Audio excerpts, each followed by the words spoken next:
As you can see, I've been thrifting again, and actually not so much thrifting as I've been gifted all these items from a couple of ladies at my flower arranging club. So I didn't pay a single penny for anything, so welcome to my free flower arranging haul.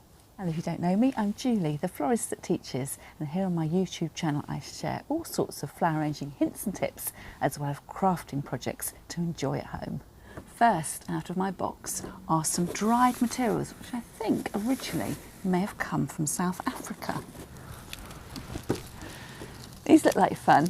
2 bundles of curly canes which have got lots of natural movement in them, and with the autumn season upon us I'm wondering whether I might just put these in a vase and let them do their own thing. What do you reckon? These are dried leaves. I'm wondering whether they're strelitzia. And yesterday I walked through a field of maize with a friend, and it does kind of remind me of that. So perhaps again with harvest and autumn here, I could do something that looks, you know, Halloweeny and of the season without actually saying everything's got to be orange and black and rather scary. Again, lots of lovely natural movement. And the leaves here, although they look dry, they're quite leathery to the touch rather than totally dried out. So perhaps they've been glycerined. Now I recognise these stems. Oh, one without a head here. I don't know the name of those, but I certainly recognise those from mixed bunches of South African foliages. They've lost their colour a little bit, so I might even think about spray painting those. Perhaps reds and oranges for autumn, or perhaps golds and silvers for Christmas. And then finally, some canes. Now looking at these, it looks like it might be equisetum, the snake grass. So originally a vibrant green with these little knuckles of black every so often. Looks like the beginning of a door wreath. I've got a lovely selection of white things here, so not all of this is going to stay at home with me. These little junior flower arranging pots are going to go to my flower club. So how many have I got? 2, 4, 6, 8, 10, 12, 14, 16, 18, 20, 21. So I'm going to put those back in the pack there, and they can go on our flower club sales table. I also picked up this. I quite like it. It's a really hard plastic. It's a vintage plastic piece. I wonder whether it comes apart in the middle. Oops. It does come apart in the middle. So is that for packing down, or is that for using in a different way? So it's a little pedestal stand, and it's got the built-in flower frog, again for impaling your flower foam on the top. That needs a little bit of a wash. So what would you use that for if you were going to be arranging flowers?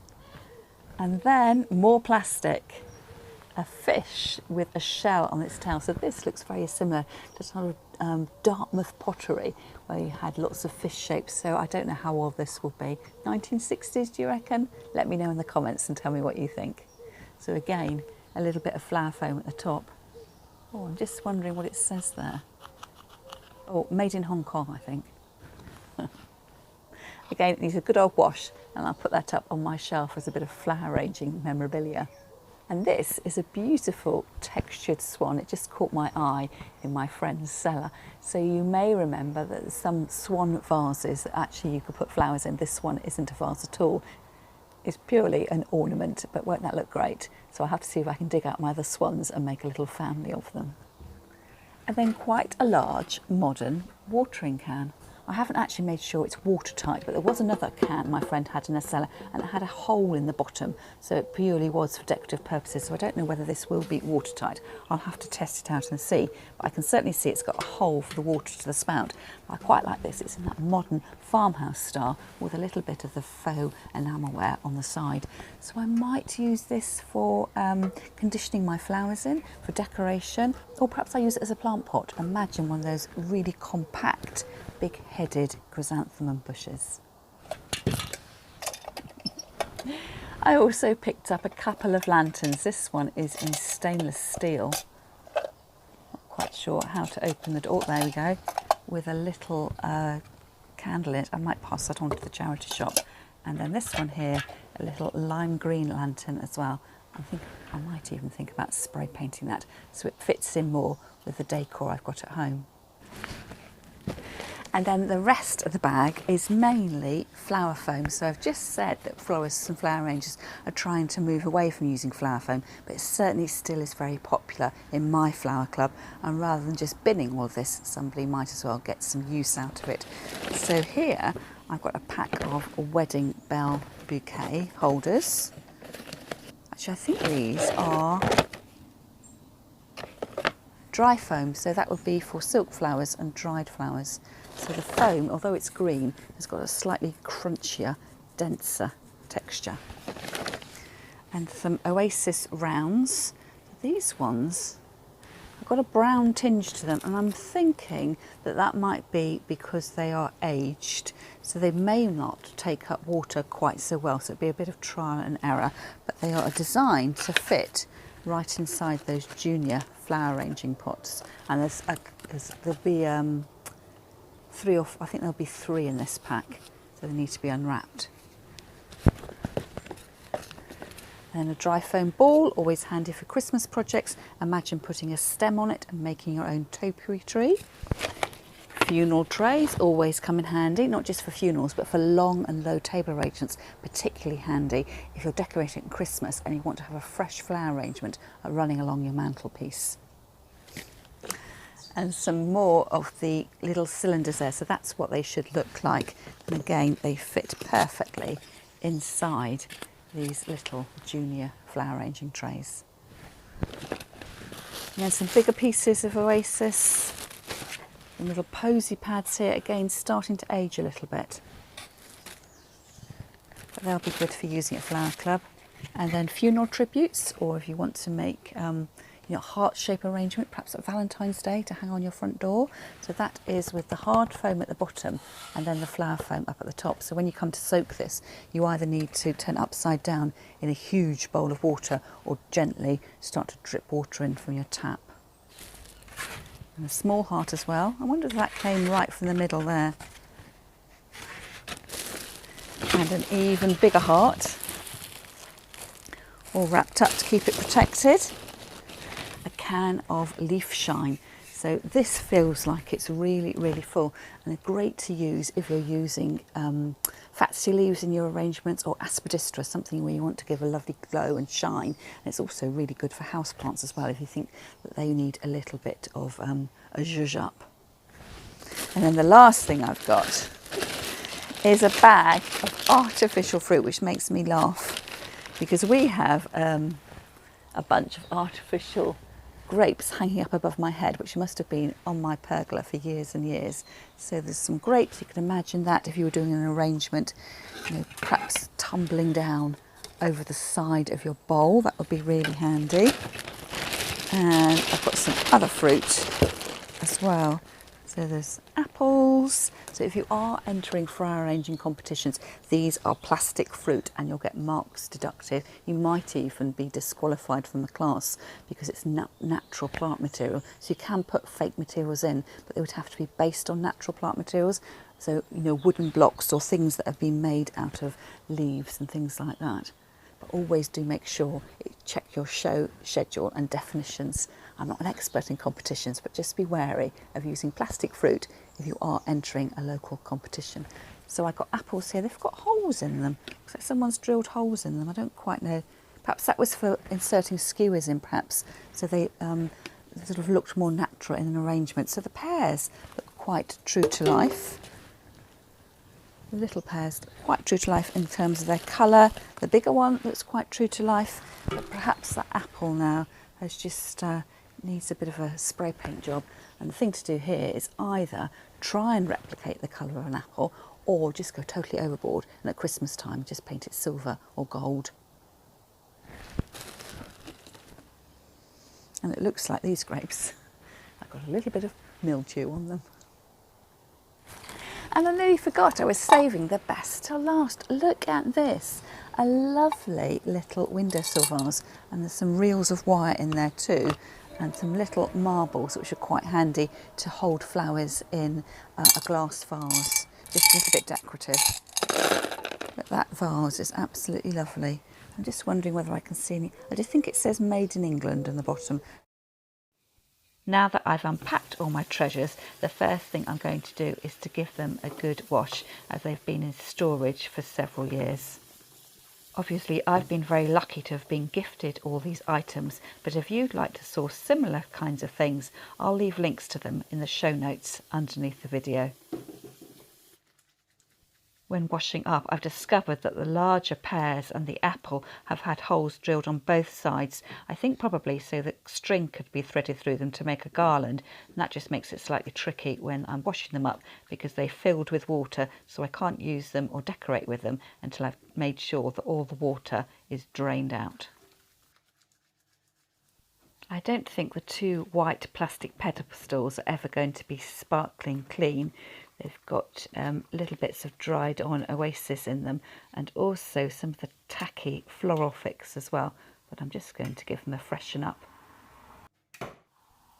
Then on to the swan next, being extra careful not to damage its neck. I noticed when I was cleaning on it, it had a little stamp at the bottom, so I don't know whether it's a special swan or not. It says made in 1988. And my windowsill vase isn't very dirty at all. I just noticed it had a mark on the outside edge, which you'll just wipe off very easily with hot soapy water. And then on to the grapes. So some of them, well, particularly the black ones, look like they've got mildew on them, but I will say they've cleaned up really well and look sparkling clean and new. This is probably a good point in the video to let you know that I'm taking part in the Sunday Funday challenge, which has been hosted by Yanni and Diane at Deco Easy and the Crafting Cousins. I'll leave a link to both sets of ladies' YouTube channels in the show notes underneath the video, and also details of where you'll find the playlist, so once you've watched my video you'll be able to click through and watch all the other contributors and see what they've been up to too. I'm trying to make an extra effort not to be hoarding all my flower arranging materials, so when I buy something new or I'm gifted something or I've been thrifting, I like to use the materials so that I get enjoyment out of them, rather than putting things in a cardboard box and forgetting I've even got them. So here I am arranging the dried stems that were given to me, and I'm putting the strelitzia into my creamy vase at the back, and you'll see later on that I don't like how they sort of move around a lot, so I take them out of the pot and then add in my twisted stems, and then just 3 or 4 of the strelitzia, just to add a bit of colour and contrast. Now's the time to sit down and put the kettle on and have a look through this little magazine with me. So this is the Winter 1985 edition, celebrating the 100th issue of the Flower Arranger magazine. And as you flick through all the old-fashioned adverts, the black and white photographs, there may be names that you recognise there, and the designs that have sort of gone out of fashion, perhaps coming into fashion a little bit more. It's always so interesting looking back over time to see what influenced us as flower arrangers over the years. And if you'd like to have a look at more modern editions of the Flower Arranger, I'll leave links to some of the reviews I've recently done on, I think it was the summer and spring editions from this year. I'm showing you a shot here of the top shelf in my workshop. I've angled the camera especially so you cannot see all the clutter that's on the floor. I've got a little bit of more putting away to do, but here are my collection of white vases, some modern and some vintage, and I'm just shuffling things around, making space for my new swan to sit next to the little swan vase that I've had for a few years. My next job is to store or hide in plain sight the plastic fish vase. So now I've got my grapes really cleaned up, I'm going to, there's a little bit of wire that's been attached to them, so I'm going to take off the wire and hang 2 lots of those glossy black grapes onto the little pedestal container. And because the grapes do look plasticky, but the stems and the leaves look particularly plasticky, I'm going to cut some fresh leaves from the grapevine outside my back door and layer them on top. And then the place I'm going to put them is on the shelf in my downstairs toilet, so I know they're there They kind of look planned and decorative, and next time I actually need them for an arrangement, I'll know exactly where to find them. Well, wouldn't you know it, between me starting to edit this video and finishing it off, I went into town with my husband for a spot of lunch at the local pub, and I found this pot of chrysanthemums on the street market and the plant store for £3, and I have been looking for these for absolutely ages. It's a little bit of a tight fit in the watering can, but once it's relaxed a little bit, I'm sure it's going to look absolutely amazing. While I was in the garden, I thought, well, why not cut a few stems of flowers and christen my new windowsill vase? So I've got some sedum here, which always seems to have bindweed growing around it. I'm also going to add in some Japanese anemone, some cosmos, and one of the little mini fake pears. So I'm going to group them together on my windowsill and just have some of the pears up on the tall plastic pedestal and another pear nestled inside this container too.